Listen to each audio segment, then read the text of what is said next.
Alors, j'espère que ça va. Nous sommes ici au Maroc, en continuité à l'histoire qu'on a commencé l'autre fois. Le Maroc traverse un moment très difficile, pour ceux qui savent, avec le tremblement de terre qui a détruit complètement beaucoup d'endroits. Il y a des images satellitaires qui ont démontré ouvertement ce qui s'est passé au Maroc. Ce n'est pas très beau à voir.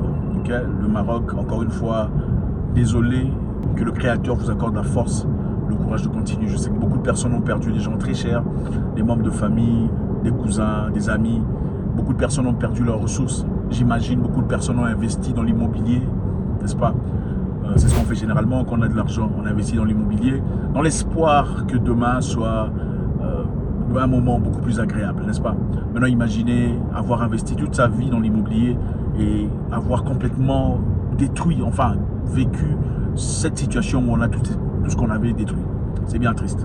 Mais du côté positif, le roi marocain, un homme fort, vient d'autoriser un paiement de 14 000 $ à chaque individu qui a perdu sa maison.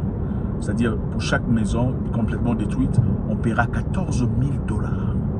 Bravo, bravo, bravo. Si j'avais mes deux mains, j'aurais acclamé. Malheureusement, comme vous le remarquez, je suis en voiture, en déplacement, incapable de faire les choses comme d'habitude. En tout cas, bravo. 14 000 $ à chaque individu qui a perdu sa maison. C'est-à-dire, si la maison a été complètement détruite, on vous donnera 14 000 $. On le ferait du gouvernement. Si la maison a été partiellement détruite, on vous offrira 8 000 $. Et pour toute personne affectée par cet événement, on donnera 3 000 $. Et par-dessus le marché, certaines personnes recevront 250 $ par jour jusqu'à un moment inconnu. Enfin bref, 250 $. Bravo encore une fois au gouvernement marocain, à travers le roi lui-même, avec beaucoup de confiance en soi et respect. Nous savons tous que le Maroc, il y a quelque temps, avait reçu une certaine sollicitation du gouvernement français. Les Français ont dit, le Maroc sait ce que la France peut donner, le Maroc sait la qualité des objets que la France peut offrir, et bien le Maroc n'a qu'à demander et on viendra délivrer, n'est-ce pas?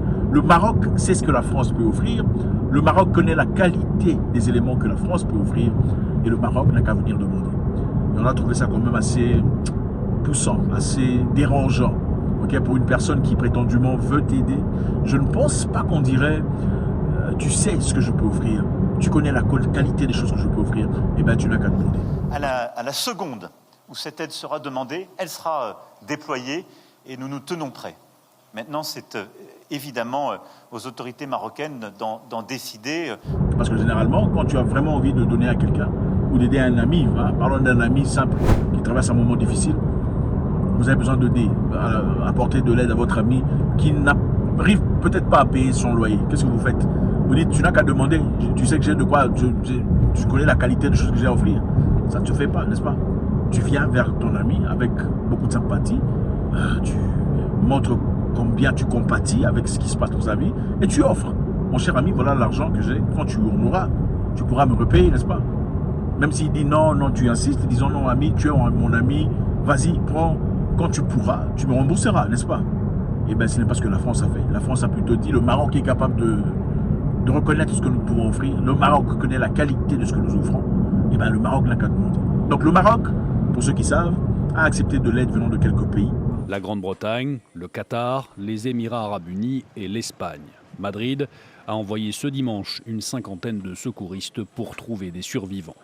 Et a complètement refusé l'aide venant de la France, ainsi que les États-Unis. Je pense que c'est un beau niveau de respect de soi. On n'accepte pas de l'aide venant de n'importe qui. Je pense que le roi lui-même, certainement a lu le livre Le Prince de Machiavel. Il faut savoir se faire respecter. Okay, même au moment les plus tristes de la vie, ce n'est pas de n'importe qui qu'on reçoit de l'aide. Absolument pas. Ce n'est pas n'importe qui donne. Il faut savoir toujours reconnaître que la main qui donne est toujours au-dessus de celle qui reçoit. Le Maroc a refusé de l'aide venant de la France, principalement parce que la France a accusé le Maroc d'espionnage, d'espionner les diplomates français.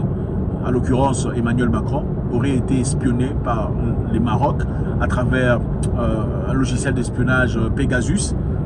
On a accusé le Maroc, en tout cas sans preuve, apparemment. Ils n'étaient pas très contents par rapport à ça.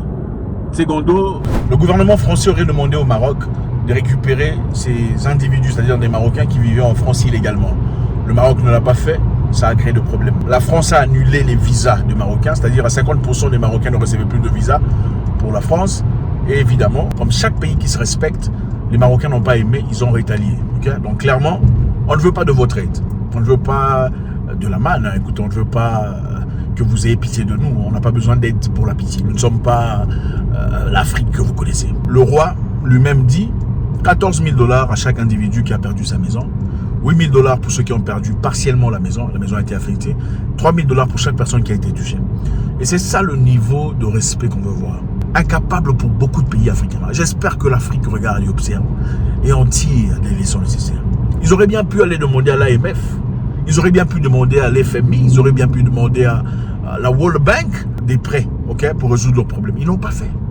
Parce que clairement, le Maroc n'est pas assujetti par l'esprit de banditisme, l'esprit de l'esclave, l'esprit du dévendeur, qui malheureusement garnit et orne beaucoup de pays africains jusqu'à aujourd'hui.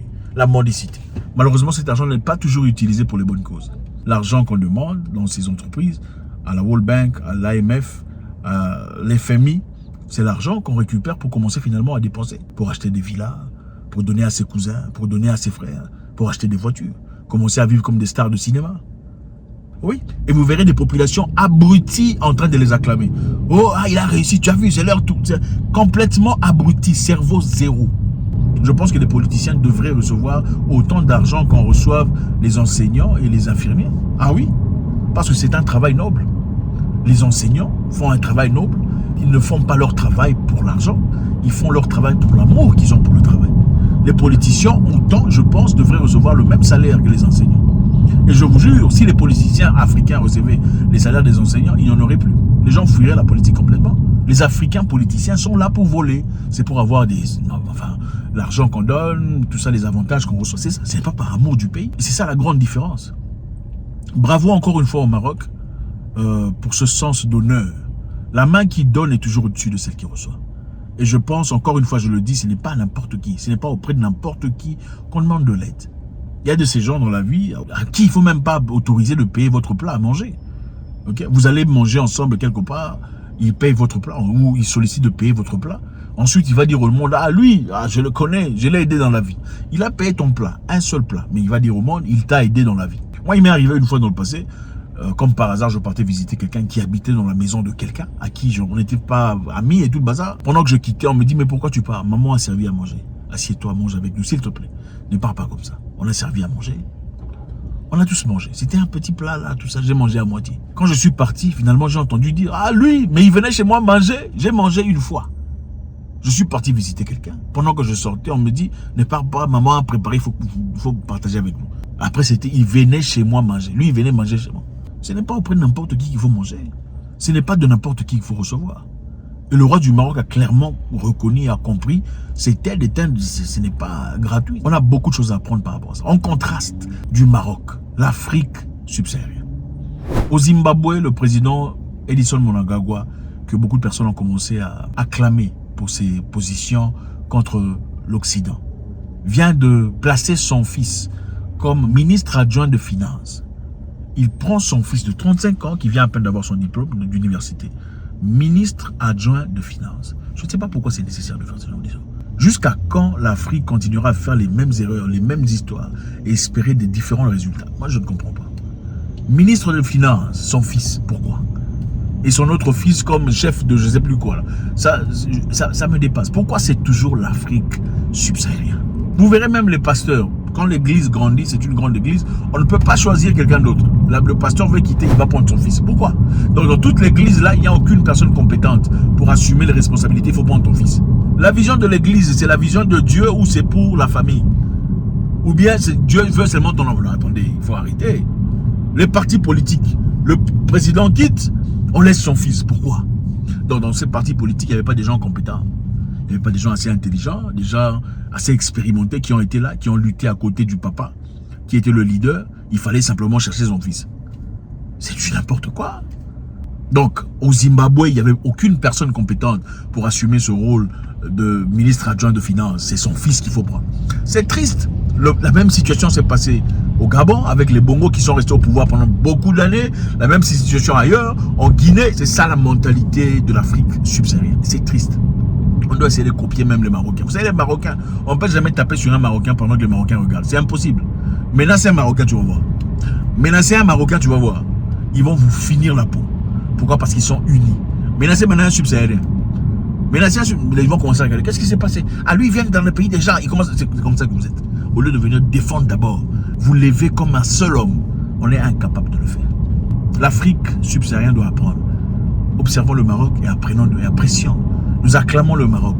14 000 $ pour chaque personne qui a perdu sa maison. 8 000 $ pour ceux qui ont perdu partiellement la maison. Je pense que c'est déjà un très beau départ. C'est un très bel exemple. Okay. Refus total de l'aide venant de la France. Vous pensez qu'il n'y a pas de quoi utiliser cet argent? Bien sûr qu'il y en a. Mais refus total, au nom de l'honneur. L'honneur. Beaucoup de gens n'ont pas d'honneur ou de dignité. Faites-moi savoir ce que vous en pensez. Votre contribution est très appréciée.